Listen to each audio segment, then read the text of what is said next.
rendah. Karena kita bisa lihat bahwa para anak di Indonesia dipaksa sesegera mungkin untuk tahu membaca. Saya lihat kemarin baca seminggu yang lalu di Pacific Press, kebetulan saya lagi makan, ada free magazine. Di Kelapa Gading sekarang sudah ada kursus membaca untuk anak 7 bulan. Dengan harga 900.000 sampai 1,2 juta sebulan. Saya melihat sebenarnya kenapa sih orang tua ingin anaknya segera membaca? Pertama, saya cuma berpikir orang tua itu mungkin takut kalau anaknya nggak cepat membaca, dia nggak akan bisa dapat ilmu-ilmu yang akan dikasih. Tapi yang lebih besar saya lihat itu lebih ke prestis. Jadi ketika ketemu orang tua yang lain, anak saya bisa baca loh, udah 4 tahun. So what? Saya bilang gitu. Saya selalu menganalogikan anak 4 tahun membaca itu seperti orang makan malam yang datang jam 4 sore.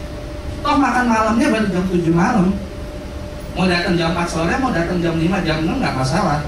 Tetapi pertanyaan saya adalah apakah anak itu diajarkan membaca menyenangkan atau itu bentuknya paksaan? Apakah menurut Anda cukup anak itu bisa membaca? Apakah harus ada yang lebih? Mau membaca? Makanya judul saya tahu membaca atau mau membaca. Pelajaran membaca di Indonesia membuat anak stres, dan sekolah dan orang tua menjadi pemunggu minat baca anak. Kenapa?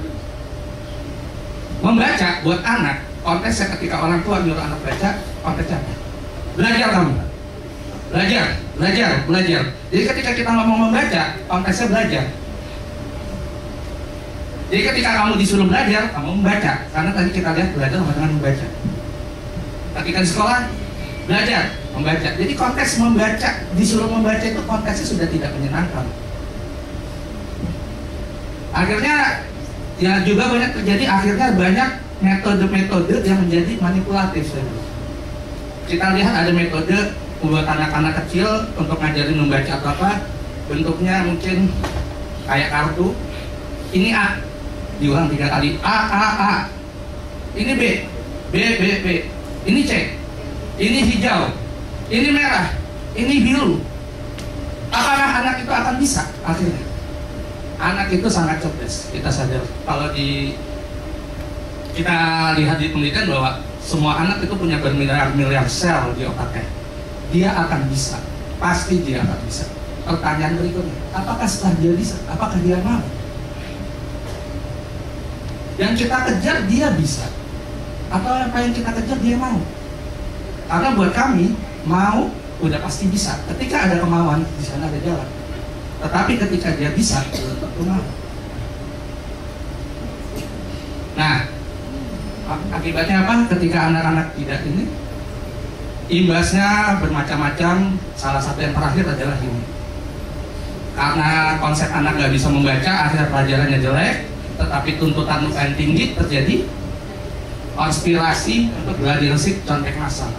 Ini bukan sekedar memalukan dalam konteks kualitas pendidikan kita yang begitu rendah, tetapi ini akhirnya imbasnya ke masalah integritas.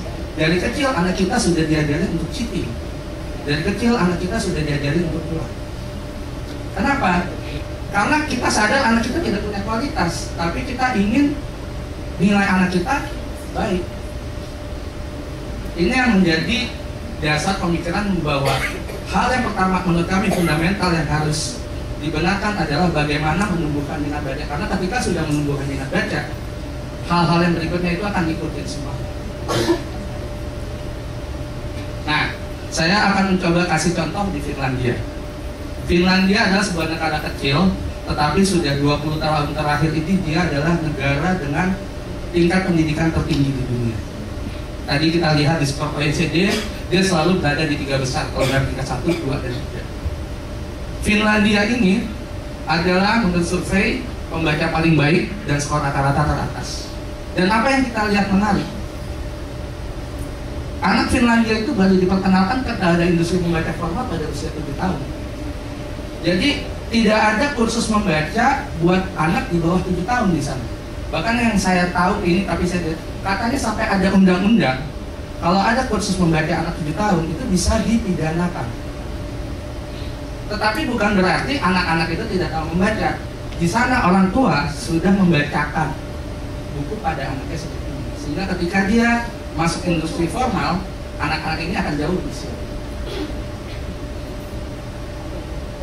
Jadi menurut kami di Reading Bugs bahwa yang paling penting bukan target anak bisa membaca, tapi bagaimana memberi pengalaman yang menyenangkan kepada anak saat waktu membaca.